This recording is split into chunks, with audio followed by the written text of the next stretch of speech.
Beautiful sunshiny day, just absolutely gorgeous day. The 20th of October, warm sunshiny day, and Roger was riding out in front of me, and I was just leading the pack horse behind. Roger was taking pictures of the leaves of the trees that was turning yellow and red and all pretty colors, and we were just kind of riding along there, not thinking about much of anything about where we were going. And we come around a big downfall root system of a tree that had been washed down, I guess, from the area in 63 and 64 when they had the floods all down. Flooded Yuba City out and all that from the drainage. They had a heavy snow, I reckon, and then when it started melting, it just really ripped things apart. And, so this big downfall root system of a tree was there, and the creek just kind of rerouted itself around. As we come around that downfall tree. Hey Bob, I'm going to stop you right there, because what I'm going to do is I'm going to play the video of what you're talking about right now. Okay, thank you. And you go ahead and narrate it, Okay. because this is the 3 minutes and 50 seconds prior to the actual sighting. Yep. So, ready? Yes, sir. Go for it. Yes, sir. So that's you right there, because obviously Yeah. Patterson is filming, right? Yeah, that's true. That was me and the little pack horse. It was a POA quarter horse cross, Pony of America.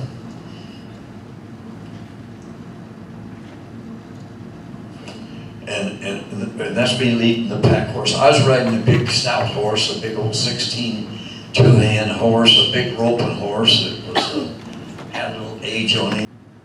Yes, that's Willow Creek. Willow Creek, in other words.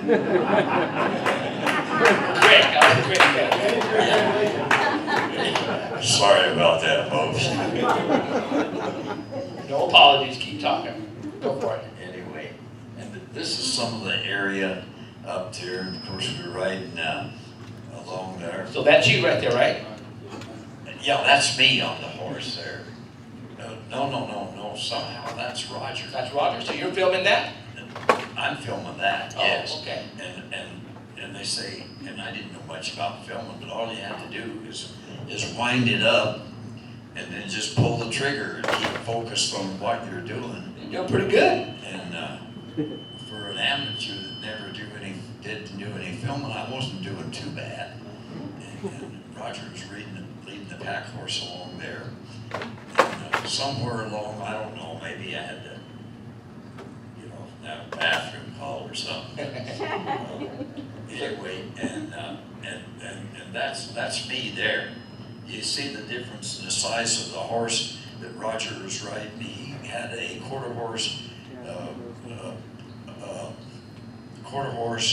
small quarter horse crossed with something else. And so when Roger was leading the pack horse, you could see that he wasn't much bigger than that POA pony. And there it is right there.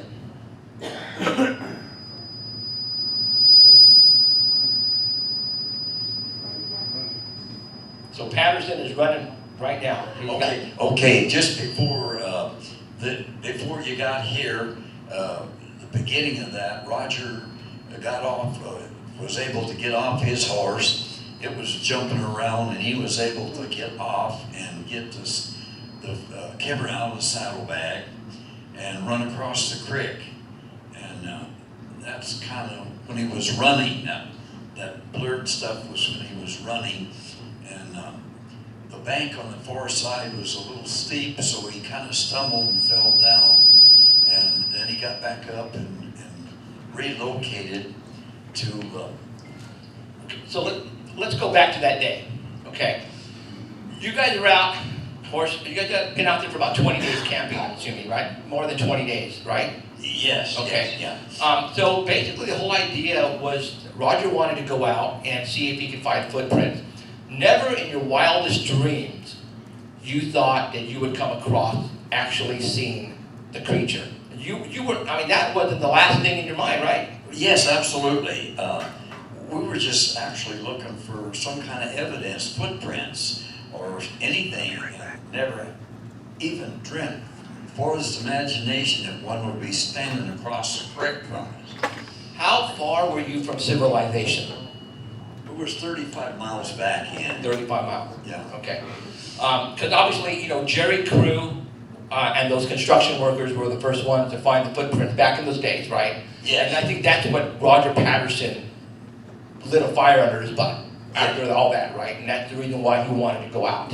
Yeah. Absolutely. So, you know, people are saying that, you know, and I believe this film 100%, Bob. I mean, I'm a believer, and we're going to get into the reason why I know this is the real deal.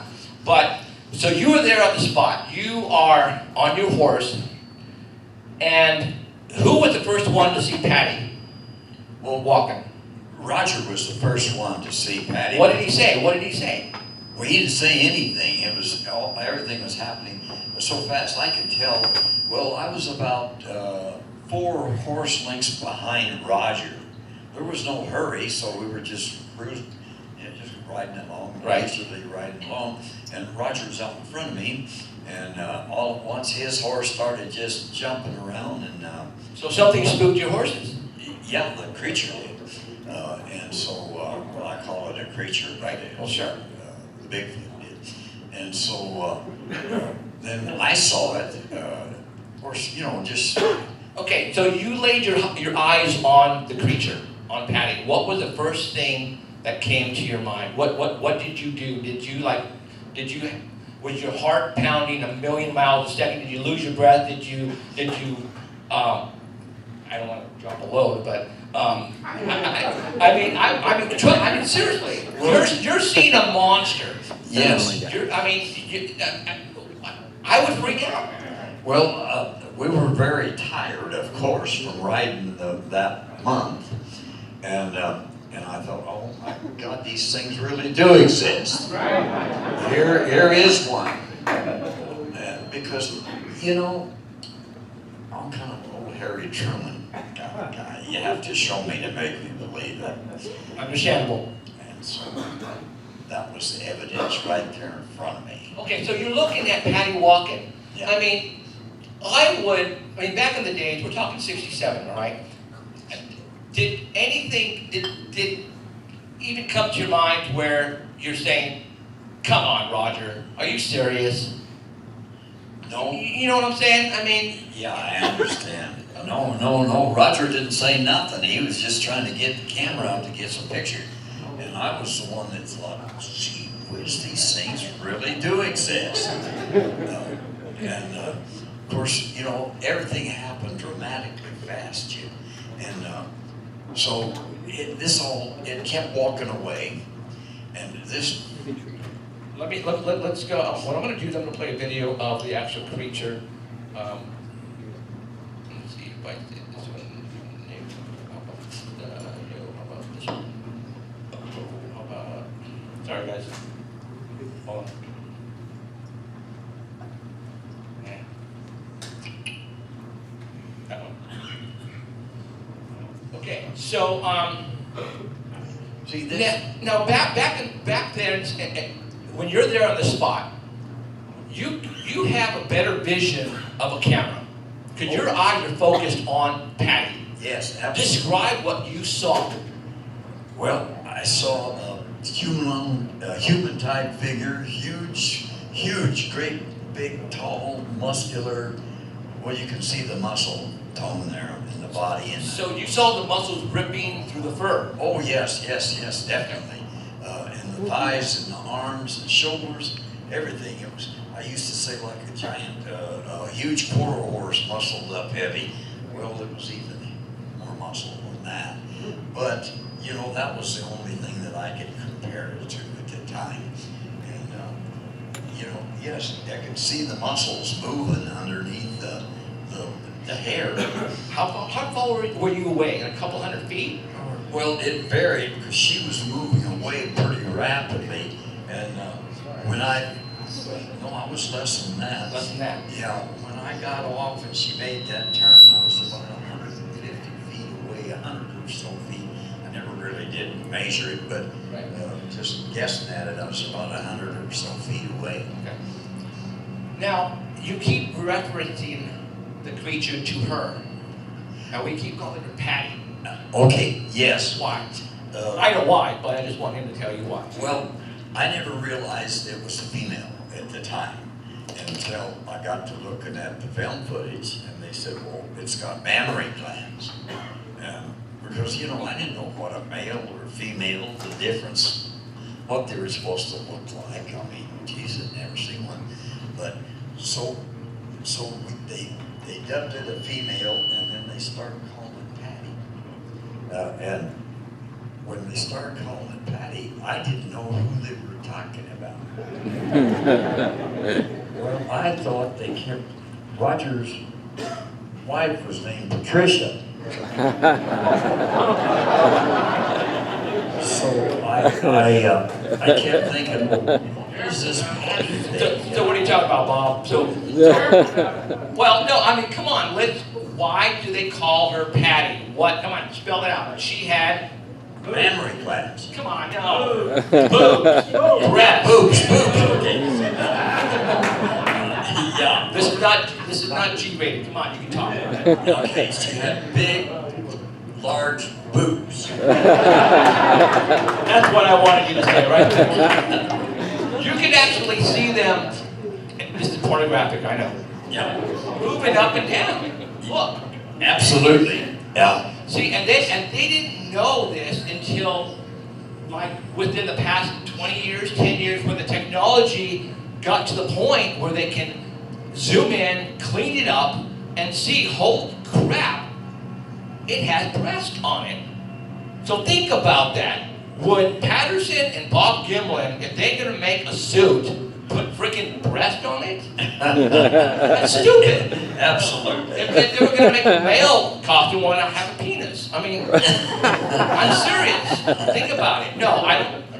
That's one. There's three things that I know when I saw this video that led me to say it's freaking real. One is it had breast. Okay? Yeah. And we're talking 1967, Bob. Yes. All right? You guys aren't farmers. You guys are ranchers. You don't know anything about putting together a freaking, you know... Oh, you mean a costume. Oh, yeah, a costume. If that was the case, you guys should be in Hollywood working with Steven Spielberg. Absolutely, or Bill Munns, or somebody that really knew how to make a costume or a suit or whatever you want to call it. Now, since you mentioned Bill Munns, I had Bill Munns on my show a while back. He wrote this book, When Roger Met Patty. Okay? Bill Munns dissected this video. He went to the location. He measured. He did everything. He tried to recreate it. He couldn't do it. This guy is a Hollywood special effects guy. He's the one who, what was the movie? Black Lagoon. Thank you. Creature from the Black Lagoon. Yeah. Okay? So he tried to recreate this thing, and he built a costume, put it on a man, and he couldn't do it. There's no way it couldn't have been done. So, you know, for people that say this thing is freaking...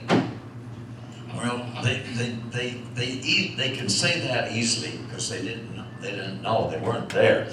But Bill made some, he did a lot of different things, test different things, and measured shadows of the trees at different times of the day, and to prove that this was all real, that it couldn't have been fake, couldn't have been somebody in a suit. And he said, you know, I've talked to Bill quite a few different times, and I haven't recently, but I used to.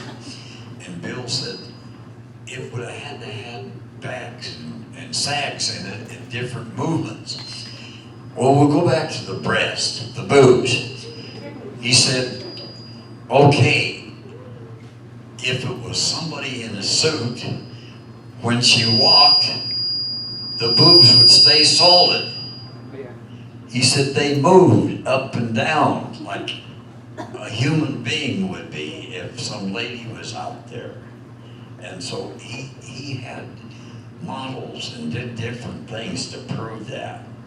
And he had some big ladies and some small ladies and different ones to prove the difference. No, seriously, he went all out. He went all out. To prove the anatomy of her, and to prove the size of her and the height of her. And he did a lot. He did for 4 years. He worked on that. Bill went into it to try to prove it was a fake. And the more he got into it, he said there was no way it could have ever been faked. No way. He said, I'll stand behind it. And my reputation is one of the best the best one in Hollywood, the best makeup man in Hollywood at one time. And so that was good enough work for me, and I was really happy that he did this because she was really big. And, you know, I made a lot of mistakes when they asked me about it to start with, that I was sitting on a 16-hand horse when I first saw her, and then when she got up there a ways away from me, 100 feet or so, when I stepped down off the horse, it was pretty hard to judge height because the excitement was there and my heart was beating 90 miles an hour. And so I said, 6 foot or better. Well, that was my first estimation when I was sitting up on top of a 16-hand horse, 9 feet tall, approximately 9 feet tall. So, you know, I made a lot of mistakes, but they weren't mistakes that couldn't be understood because of the facility of what was going on so quickly. So much drama was taken up in such a short time there. Now, I remember you saying that when Roger Patterson saw Patty and he got off the horse to grab his camera, he told you to cover him. Yes, absolutely. And cover him with what? Well, we both had rifles in our saddle scabbards. And so I knew what he meant. So when I stepped down off the horse, I pulled the rifle out. What kind of rifle? 30-06. 180 grain shells, bullets. Nice. Because I hunted elk, hunted deer, hunted bear with the 30-06. And it was a good gun. But I never raised the gun ever up to my shoulders because as long as it was walking away from me, I knew I didn't have no reason to. If she would have turned around and come at me, then that would have been a different story. And I was an excellent shot then because I used to do a little bit of head shooting with the deer and the elk. I don't want to brag too much, but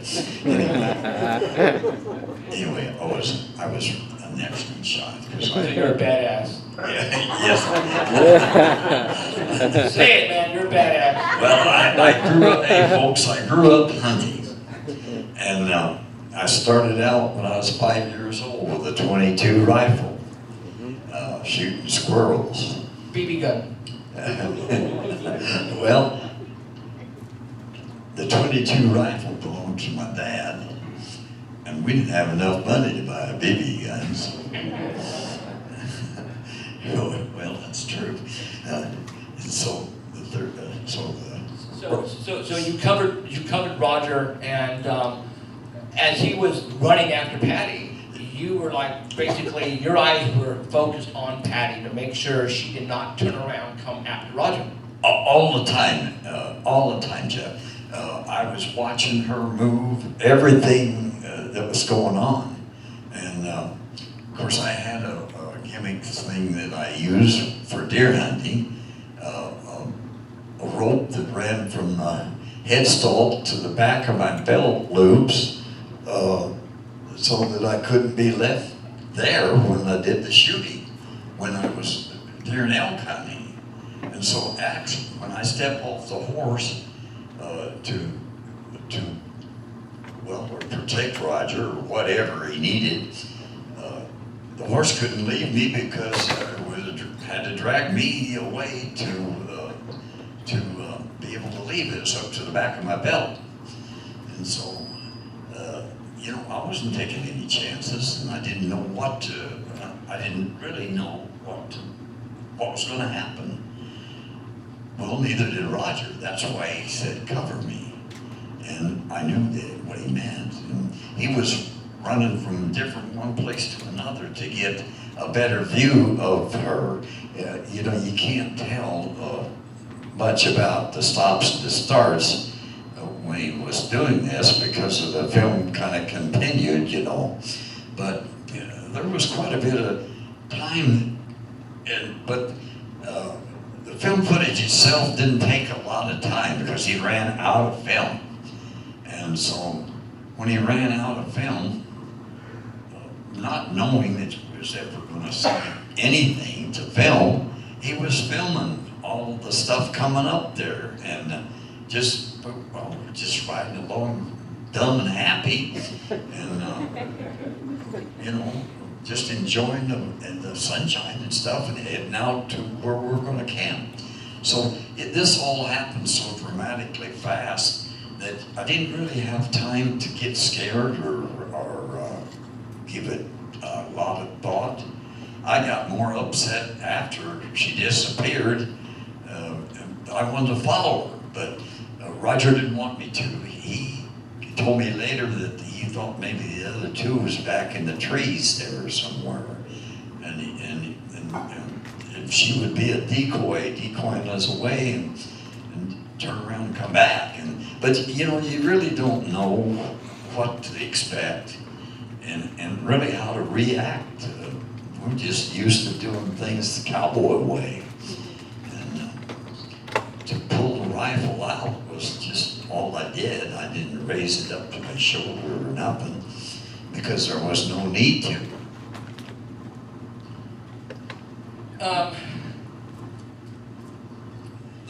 What I want to do is I want to play a video really quick here, guys.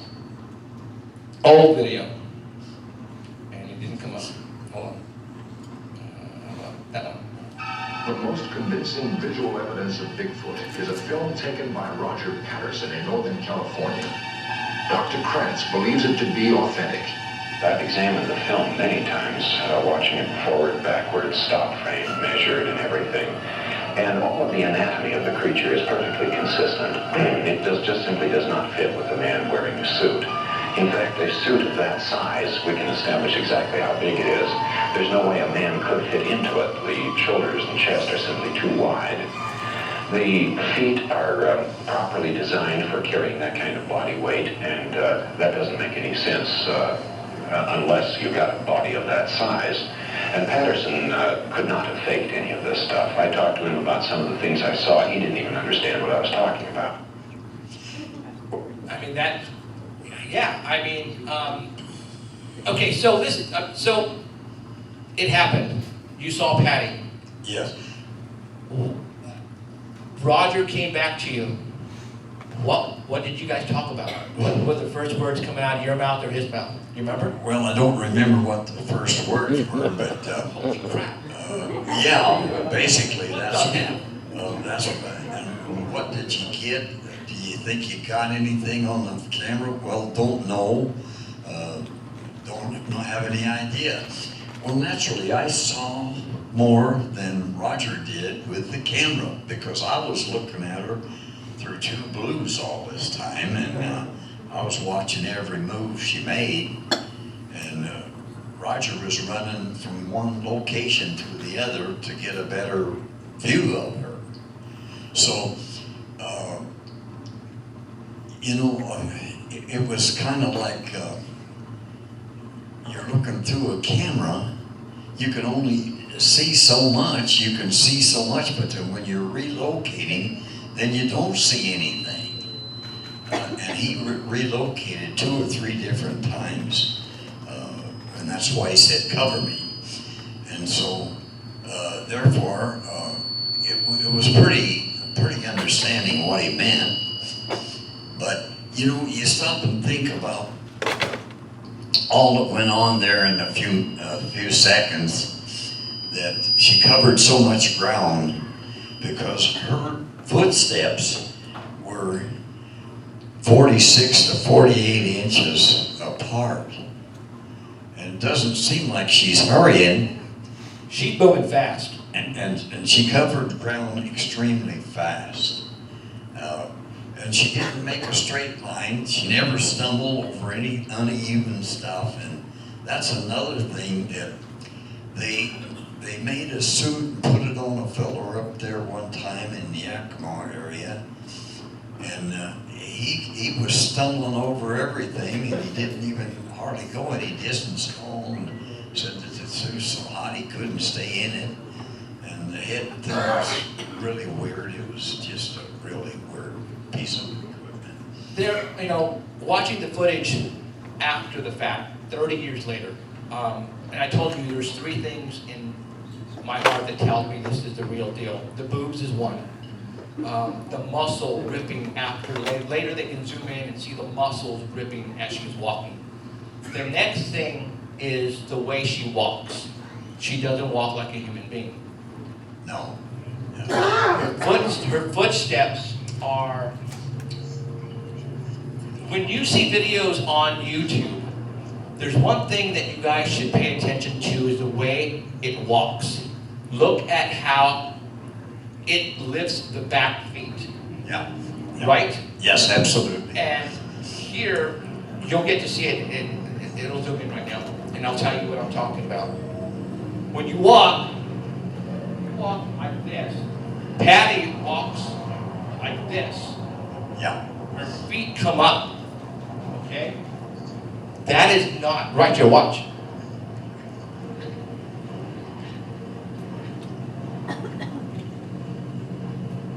Right there. Yeah. See yeah. that? Right there. It comes up. It's because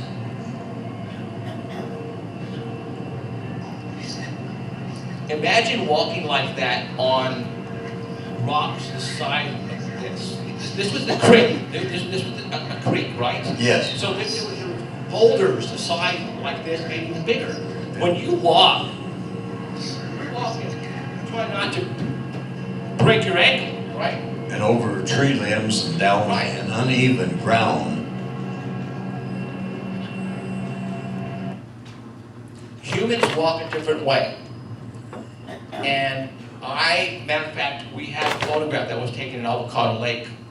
And I think it's on the internet, you can see it, I showed it. And that creature, its foot comes up just like this. All right, that tells me that's the real deal. Okay? Yeah. So it was moving really quick. She was moving really quick. You know, to those who, the next time you watch the video, watch it really close. She's like smooth. Yeah. So smooth. Yeah, and never uneven ground and over limbs and other obstacles that she walked over and never stumbled or never did anything. You imagine somebody in a suit, and like you said, who can't see, out of the eyes, like that suit over there, you know, you're fumbling, you're gonna end up tripping. Yeah, and so it was so foolish for people to say that. But if you don't understand something, you'll say whatever comes to your mind. And if you don't want to believe it, then you just say, hey, it couldn't have been. It had to be somebody in a suit. And they don't realize that somebody in a suit would have made so many mistakes, couldn't have walked that way, couldn't have done anything. But that's the easiest way out for folks that don't believe and wants to deny the fact that they really do exist. Now, I'm not sitting up here trying to tell you folks to prove to you that they exist. I know they exist, but that's me. You're open to whatever you believe and whatever you believe in. So don't take that away from you unless they can prove it otherwise. But so anyway, folks. So let's talk about after. Oh, Okay, so it happens. Okay, Roger comes to you with the horse. You guys are done. At that point, you guys go back to camp. You guys say, "Screw it, we're out of here. We're going home." I mean, what did you guys do at that point? oh my goodness. No, we spent, well, you know, it gets dark fairly early up in the mountains, and we went, it disappeared up a canyon, and I wanted to follow it. Roger didn't want me to, and so when we got everything, his horse caught up, and the film changed, and got some film put in the camera, and then we went and followed the way that it went. And about a quarter of a mile or 3/8 of a mile, we found a half of a wet footprint on a flat rock, and then it went right up through the rocks and the cliffs. And I wanted to go on up, but Roger said, well, no, let's get back and get some material and make a cast of the footprints. Did you guys have cast plaster of Paris on you, or did you have to go back to get it? We had to go back and get it. Okay.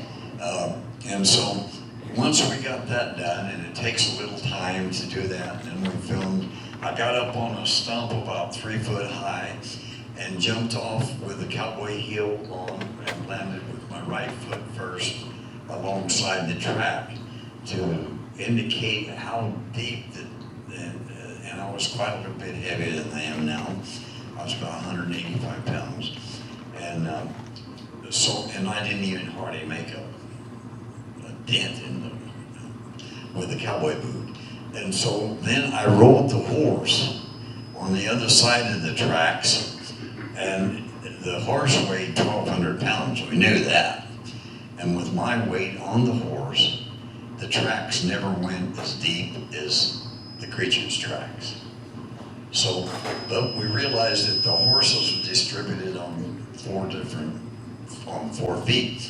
But even with that, it should have been, as the horse dug in and things, it should have left a pretty deep track. It did, but it didn't leave a track near as deep as her track. So that indicated right there that there was quite a little bit of weight with it, and the type of soil that it was walking in. So how much longer did you guys stay out in the wilderness before you returned to civilization?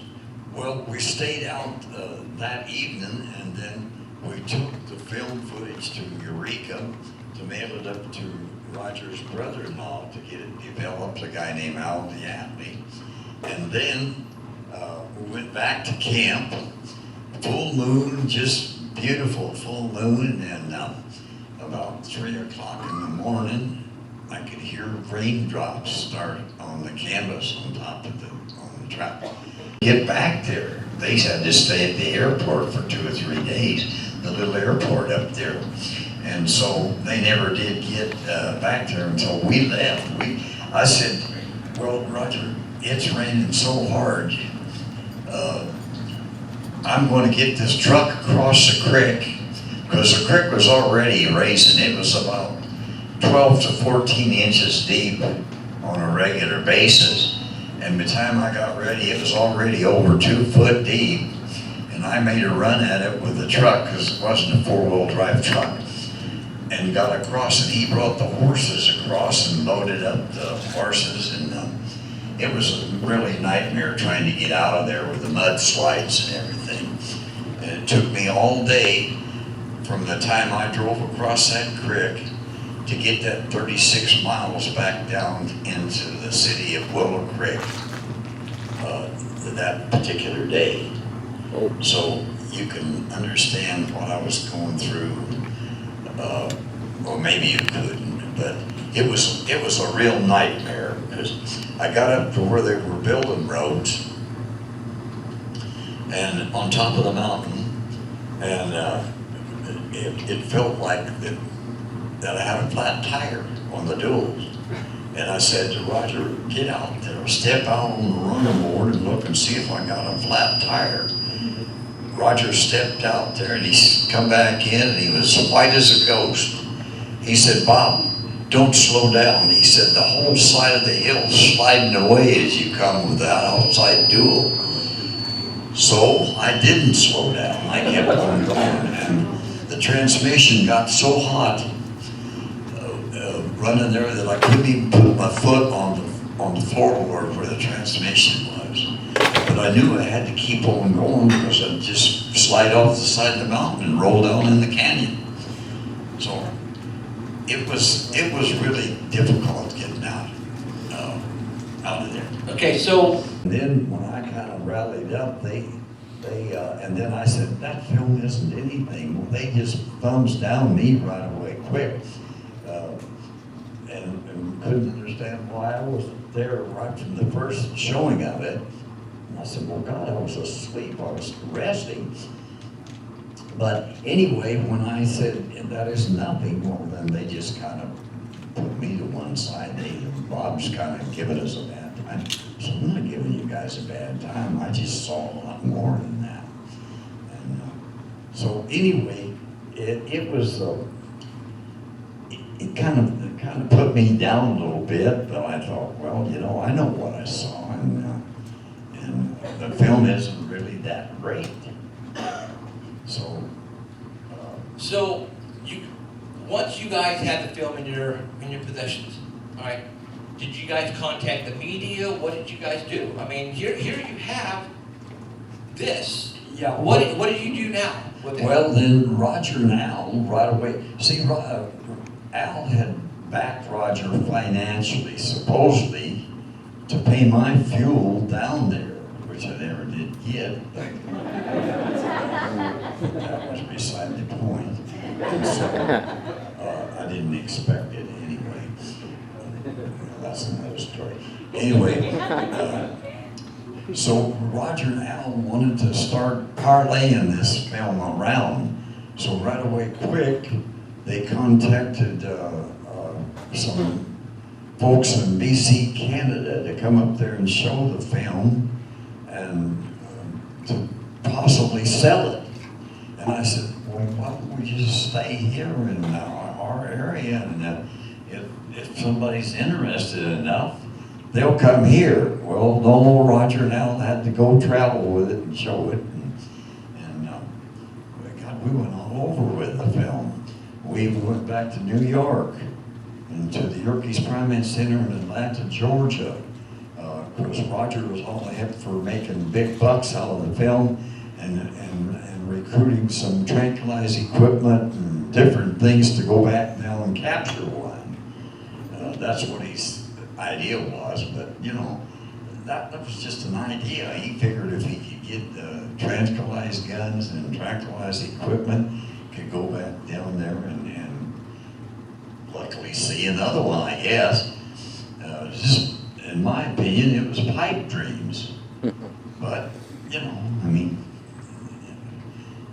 So, all right, so you guys are showing this video all over the United States. Well, no, not all over the United States. Just in different locations. Different locations. Went to BC, Canada, Okay. and showed it up there. And then we went to the Yerkes Primate Center in Atlanta, Georgia, and showed it there. And one in the Yerkes Primate Center in New Mexico, I guess it is.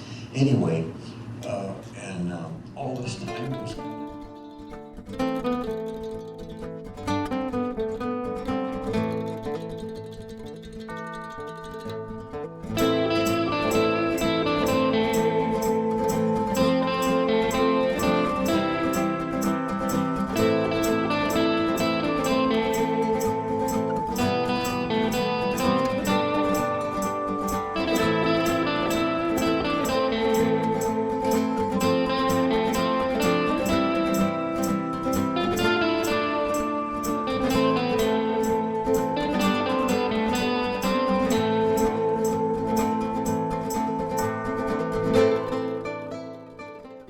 sunshiny, bright fall day, October 20th, to be exact. And it was just a warm, sunshiny day, and we were just riding up alongside the creek on the east side of the creek. And about 4 miles from where we were camped, Roger was just riding. Roger was riding in front of me. I was leading the little pack horse. We were basically going out to camp about 40 miles further out than we'd been riding. We'd been riding, making big circles every day. And so we were going to go on out, so we had a pack horse with us, a small pack horse. And when we were just riding up the creek bed, and Roger was taking pictures of the beautiful colors, of the fall colors of the trees and the brush and all that. And all at once, when we come around a bend in the creek, there one stood across the creek from us. And of course, Roger's horse just went berserk. Well, mine did too, but I was able to stay on him because, you know, I was a pretty good rider back in, I was only 36 years old. So I was a pretty good rider, and I stayed on my horse, and Roger finally, he didn't get actually dumped off his horse, but he got a little help getting off, and he grabbed the saddle bag cover, one flap that he had it on there, and unflapped it and got the camera out and started running across the creek, taking the picture. And he stumbled. It had a kind of a bank on the far side, and so Roger had had the camera up to his eye, of course, and he kind of stumbled and fell down on his elbows, and he wasn't really sure if he got sand or whatever in the camera, because this is all happening really, really fast and excited. Had you guys gone up there looking for Bigfoot? Yes, trying to find more evidence. We were called down there with 3 different footprints, 3 different size of footprints around a piece of equipment. And by the time we got, this was Labor Day weekend, and by the time I got down there, or we got down there, there'd been so many humans that come up and walked around and disturbed the tracks, plus it rained also. And so there was no real good footprints for casts or anything. So that's why we kind of stayed and just started riding in big circles. Well, not really circles, just wherever we could go, you know. And we'd usually cover about 25 miles a day, riding through the mountains and different locations. But that's why we had decided to travel further, way on back, a lot further back, and look for more evidence, because we hadn't found anything in a month. We'd been riding for a month and hadn't located anything. How does that make you feel, knowing that you guys have this footage? Well, it makes me feel really good. Of course, Roger's deceased, has been since 1972.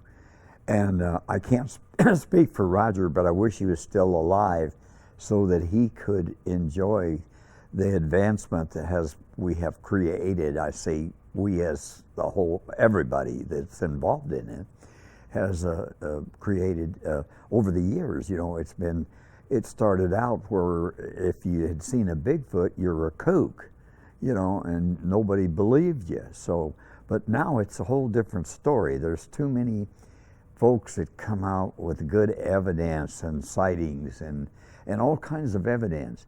So they can't deny it any longer. And so the last few years has been really good. There's Bigfoot jerky, Bigfoot everything. And so I'm really pleased with the advancement that we have acquired so over the years. The first 35 years was difficult. It was, around where I lived, gee whiz, I was a real outcast.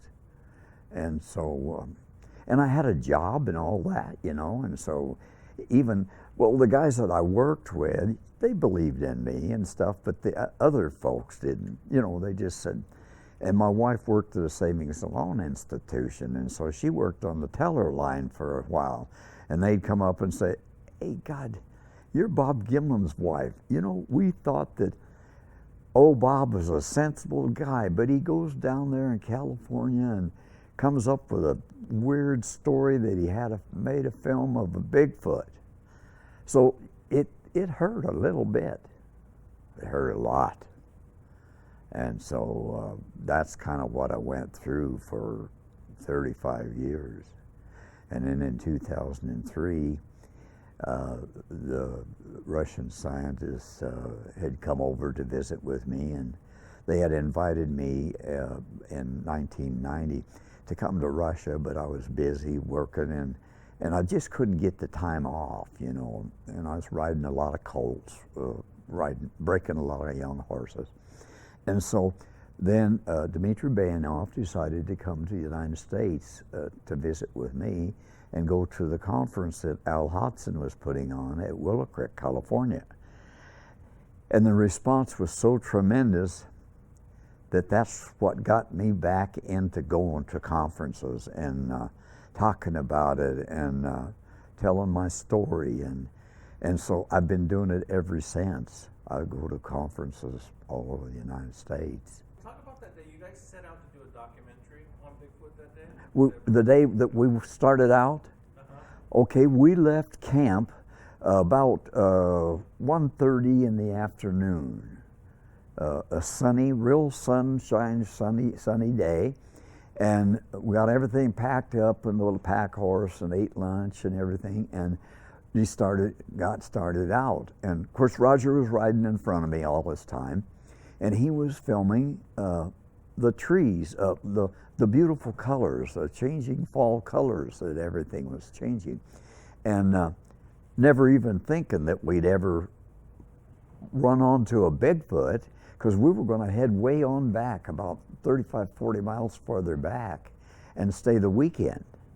And we were only, I say, about 4 miles from where our camp was, just riding along the creek and lazily kind of rolling along there with a sunshiny afternoon, and all at once, boom, there's one standing across the creek. So things started happening dramatically fast. Yeah. Mount St. Helens. You had said that that's a hot spot for Bigfoot. Mount St. Helens? Well, Mount St. Helens was a very mysterious mountain before it blew. There was evidence of a missing people that was never ever located that went up on Mount St. Helens. And over around that particular area, around Mount St. Helens, there was some really strange stuff going on. And it never was proven to be on the shadow of doubt, but there was things happened that was never explained.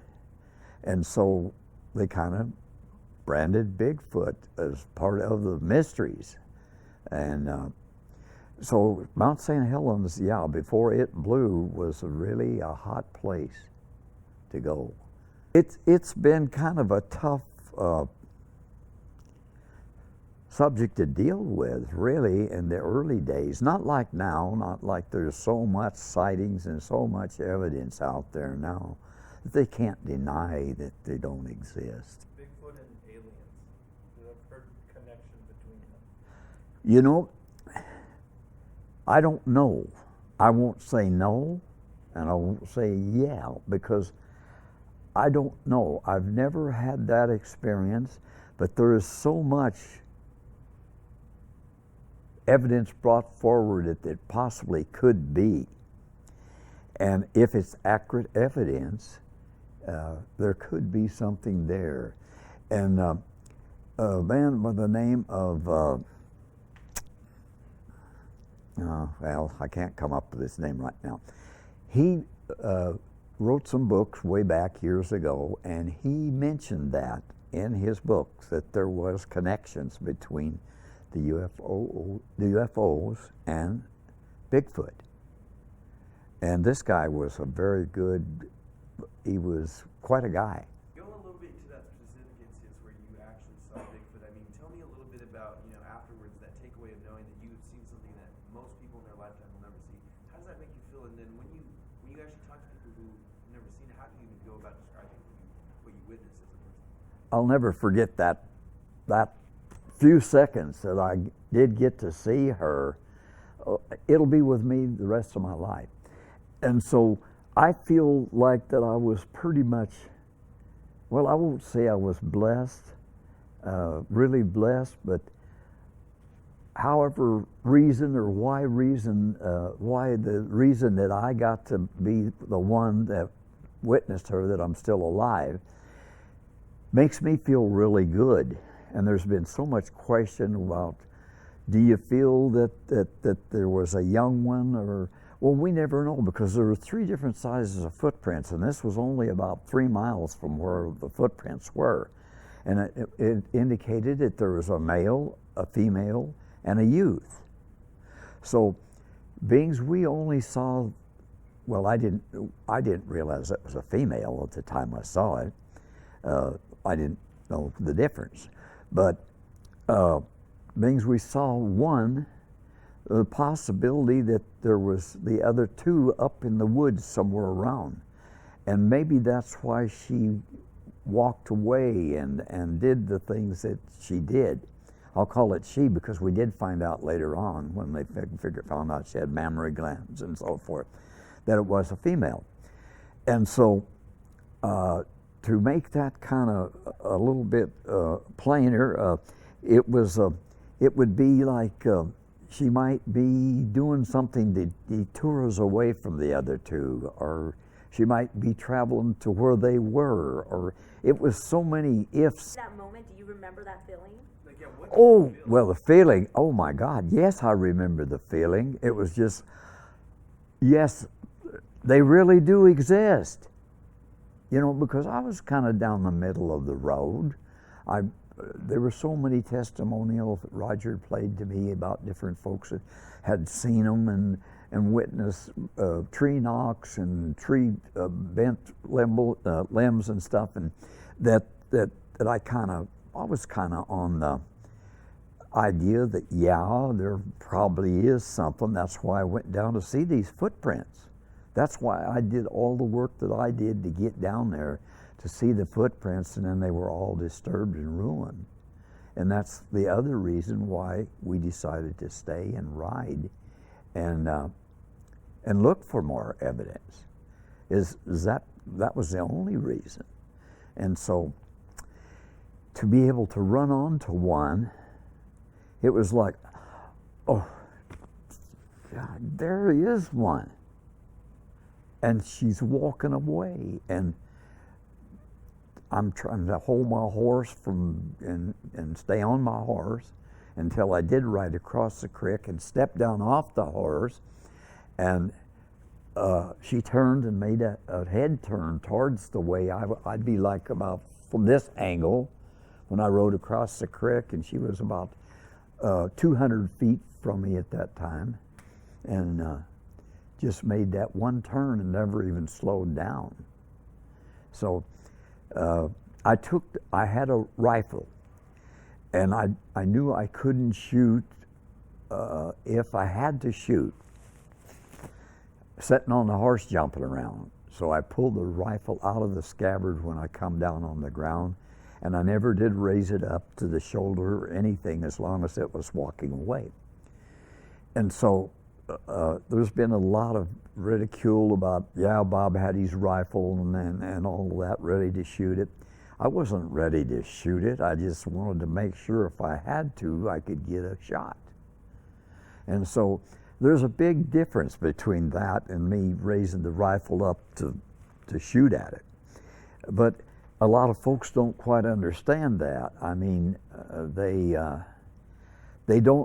they probably never realized my hunting ability. I hunted big game all the years before that. I shot a lot of elk and deer and bear, and I was an excellent shot. And in comparison, I mean, you know, you see all these wild game, all these different kinds of animals.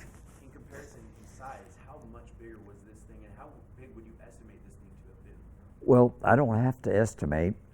Bill Munns has proven the height over the years of a lot of study of measuring different things and taking the footprints and measuring out, she was 7'3" 3/4 inches tall. So that's pretty good size. Did that look pretty accurate in terms of what you saw as well? In terms of what you... Well, I never realized, because I was up on top of a 16-hand horse when I first saw her. So when they asked me, I said, oh, she was probably a little over 6 foot tall and massive muscle, just bulk muscle. So I was way off as far, and they said, well, what do you think she weighed? And I said, oh, 300 pounds or more. Well, that would have been light. She probably weighed closer to 800 pounds. Knowing what I know now and all the evidence that was presented about it afterwards. A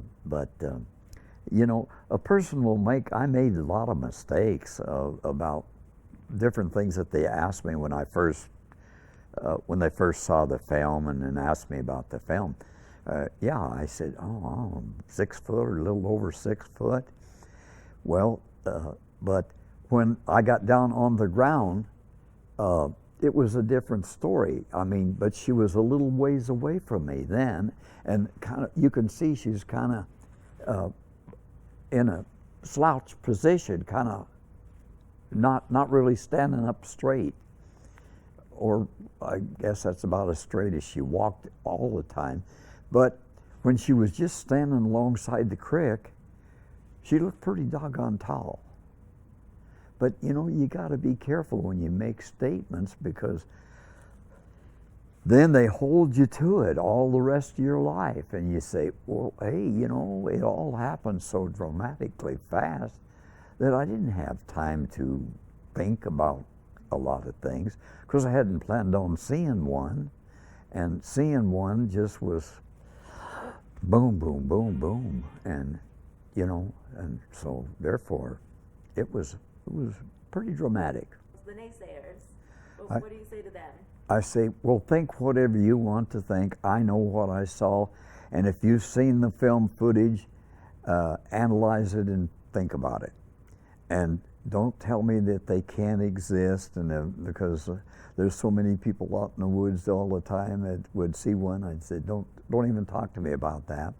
I said, just think about what you're saying, and if you don't, then that's your ball game. You can think. I said, I'm not out here to prove to anybody that they exist at all. I said, I know they exist. And I say, there's no question. They say, well, is there a little bit of question? Is there a question whether you could have been fooled? I said, no way. No way. Well, we were 36 miles back in the woods. And the closest thing to us was guys up on the side of the mountain, way up high, starting to build a logging road back. And they were way up on the side of the mountain with a bulldozer and road graders and stuff. And I don't even know if they were even anybody up there on a Saturday. This was on a Saturday afternoon, October 20th, 1967. And so we didn't witness any equipment moving up in there or anything, because we could actually see way up on the side of the mountain from where we were riding up the creek bed. So we didn't see any activity up there, or wasn't even looking for it. We wouldn't pay any attention to that, really. We were out there just riding, we had a destination that we were going to, and that's where we were going, and Roger was filming all the trees and the brush and stuff that had the beautiful red and yellow fall colors. And that was, just his mistake, or his error actually would be, to not be ready. Because I preach now, be ready for anything that you might run into, and carry stuff with you to pick up evidence and present the evidence to whoever is interested enough to take it. Take a plastic bag with you and tweezers and a ruler or something. If you see a footprint and you cast it, you put something down to indicate the size of it. A dollar bill will even work, or anything that you know an actual size of it. And so I said, put it on one side, put it across the front side, and even the heel, so that you can verify what you're really telling folks. I just share my experiences of what happened to me and how it happened and so forth, and take it for what it is. You not being the one that filmed it, one might even argue that you had the best view because you weren't trying to handle the camera, you weren't trying to, you actually had the ability to just look at exactly what you saw. Can you tell us maybe something beyond the film itself that someone, like for example, maybe sights and sounds or smells and sounds regarding the Bigfoot that you encountered? Well, yeah, when I first saw the film footage, I thought, that's nothing. That, you don't, guy, he never really got anything that was good, because I was looking at it through two blue eyes, and Roger was with the camera, and the film footage that he got was, well, I finally decided that it's pretty good, but the first time I saw it, I said, that's nothing. That's nothing. I saw so much more of everything, of the muscle movement, and I was looking at it all the time. Roger had to relocate 2 or 3 different times to get a little closer, and well, that's why I rode across the creek and took the rifle out of the scabbard, just because he said, well, Bob, can you cover me while I go and get in another area? Because he wasn't sure that it was all alone either. He didn't know whether the other two, because there was 3 different size footprints, whether the other 2 was there somewhere around. So anyway, there was so much stuff that went on about that over the years, and it's settled down a whole lot, because people are seeing them now and witnessing them and witness what they do.